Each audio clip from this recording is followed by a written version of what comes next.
হাসান মাহমুদের ইতিহাস। প্রথমবার অস্ট্রেলিয়ার মাটিতে খেলতে নেমে নিলেন 6 উইকেট। বল হাতে একাই ধসিয়ে দিলেন প্রতিপক্ষ অস্ট্রেলিয়ার ব্যাটিং ইউনিট। তাকে দারুণ সঙ্গ দিয়েছেন বাকি দুই পেসার ইবাদত হোসেন এবং তাসকিন আহমেদ। আর এতেই 200 রানের আগে অল আউট স্বাগতিকরা। ডারউইনের প্রথম দিন শেষে চালকের আসনে এখন টিম টাইগার্স। বাকি কাজ করতে হবে ব্যাটারদের। অস্ট্রেলিয়ার বিপক্ষে টাইগার ক্রিকেটারদের এমন পারফরমেন্স নিয়ে বাকিটা জানবো রিপোর্টে।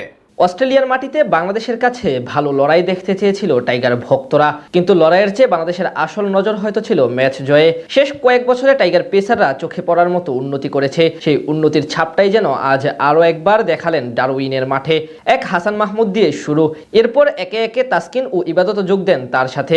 সব মিলিয়ে অস্ট্রেলিয়ার মাটিতে দীর্ঘ 23 বছর পর লাল বলের ম্যাচ খেলতে নেমে দারুণ করে বাংলাদেশ ক্রিকেট দল। এদিন অবশ্য টস ভাগ্য গিয়েছে স্বাগতিক অধিনায়ক প্যাট কামিন্সের দখলে। আগে ব্যাট করতে নেমে প্রথম 10 ওভার পর্যন্ত কোনো উইকেট হারাতে দেননি স্বাগতিক দুই ওপেনার জ্যাক ওয়েদারাল্ড এবং ট্রাভিস হেড। 12তম ওভারে বাংলাদেশের জন্য প্রথম সাফল্য এনে দেন ডানহাতি পেসার হাসান মাহমুদ। তার অফ স্ট্যাম্পের বাইরে ডেলিভারি সামনে ঝুঁকে খেলতে গিয়ে উইকেটের পেছনে ক্যাচে দিয়ে বিদায় নেন ওপেনার জ্যাক ওয়েদারাল্ড। এতে ভেঙে যায় ওয়েদারাল্ড ও হেডের 71 বলে 45 রানের জুটি।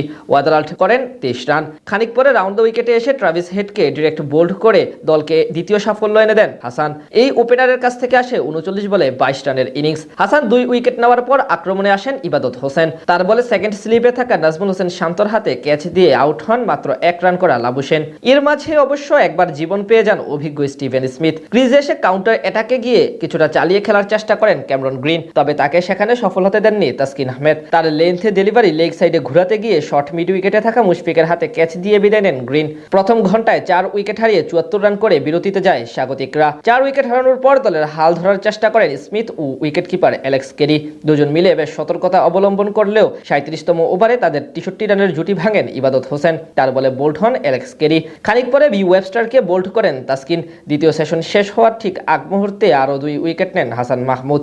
এই যাত্রায় তার বলে বিদায় নেন অধিনায়ক প্যাট কামিন্স ও মিচেল স্টার্ক। আর হাসান মাহমুদের বলে সামনে বেড়ে খেলতে গিয়ে লিটনের হাতে ক্যাচ দিয়ে আউট হন স্টিভেন স্মিথ। এতেই চালকের আসনে উঠে পড়ে বাংলাদেশ দল।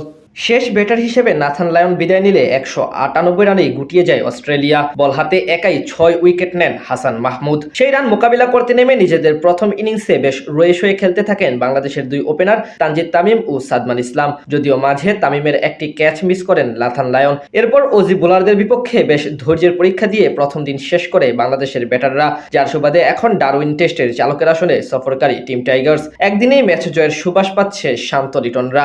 এখন দেখার পালা সেই ধারাবাহিকতা বাকি 4 দিন ধরে রাখতে পারে কিনা। সেটি ধরে রাখতে পারলেই প্রথমবার অস্ট্রেলিয়ার মাটিতে তাদের বিপক্ষে টেস্ট জয়ের স্বাদ পাবে লাল সবুজের প্রতিনিধিরা।